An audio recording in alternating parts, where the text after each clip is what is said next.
My name is George William. For most of my life, or what I believed was my life, I was a man who had it all. I lived in Texas, under wide skies that always seemed to stretch forever. And I carried the weight of a dream most men only whispered about. A beautiful wife, 3 perfect children, a row of car detail shops across the state, and more money than I ever thought I'd touch. People said I was lucky. Others said I was blessed. And yet, in the cracks of that perfect picture, there were shadows. The headaches came first. Not the dull kind you treat with aspirin, but sharp, brutal stabs of pain that made the world blur. Sometimes they came with flashes, dark corridors, faceless figures, screams echoing in the distance. My wife would notice me clutching my head at dinner, and she'd reach across the table, whispering, "You work too hard, George. You need rest." I believed her. I wanted to believe her. One night, rain pounded against the roof as I came home late from work. The house smelled of my wife's cooking, but her face was pale, her eyes wide. She held a wrinkled sheet of paper in trembling hands. "George," she whispered, "look." I took it from her, smudges of ink bleeding from the water she must have spilled on it. The words were messy, scrawled like the writer hadn't cared about neatness, only urgency. "They're coming for you. Watch your back." I laughed, though my throat was dry. Envy had always followed me, competitors, jealous neighbors, even old friends who thought I had stolen the good fortune meant for them. But this, it had to be a prank.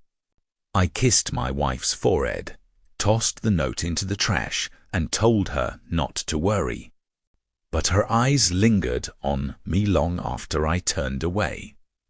The knock came hours later. A soft rap at the front door, so quiet I thought maybe I imagined it.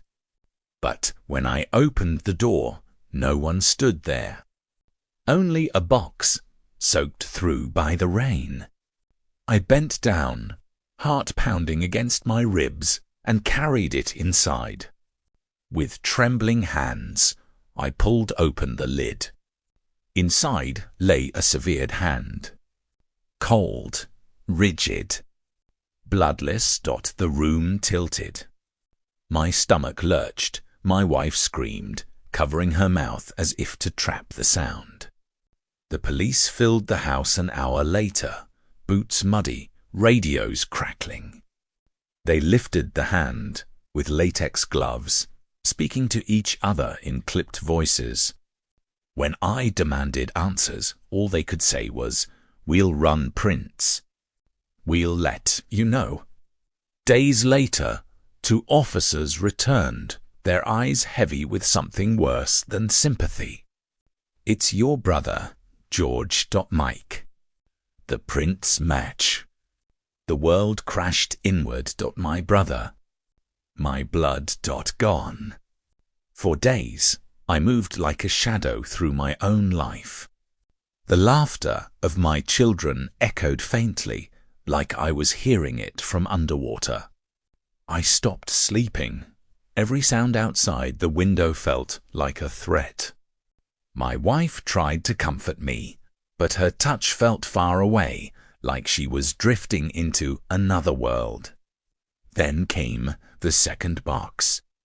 I was at one of my shops, staring blankly at a car I didn't remember driving in, when my phone rang.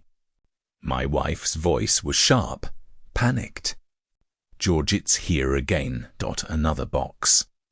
I sped home, tires screeching against the wet road. The box sat waiting on the doorstep, smaller this time, almost neatly wrapped. I didn't wait for the police. I had to know. I carried it inside, set it on the dining table where hours earlier my children had eaten their cereal, and pulled the lid open. Inside was my head or my face, my eyes dull, lifeless, staring up at me. I staggered backward, choking on air, the room spinning.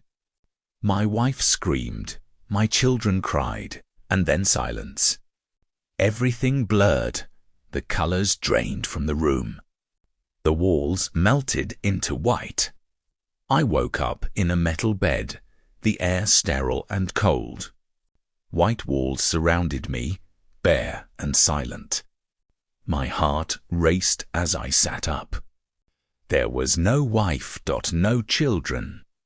No laughter, no business. Only me. A nurse walked past the small window in the door, her eyes avoiding mine, like she'd done it 1,000 times before. That's when it hit me none of it had been real. The family, the fortune, the dream.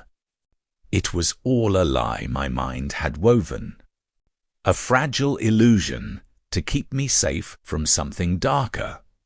I was George William, but not the man I thought I was. Not a businessman, not a father. I was a patient in a mental hospital, and everything I thought I had lived had never existed at all. If you enjoyed this video, please like, share, and subscribe for more content. Until next time.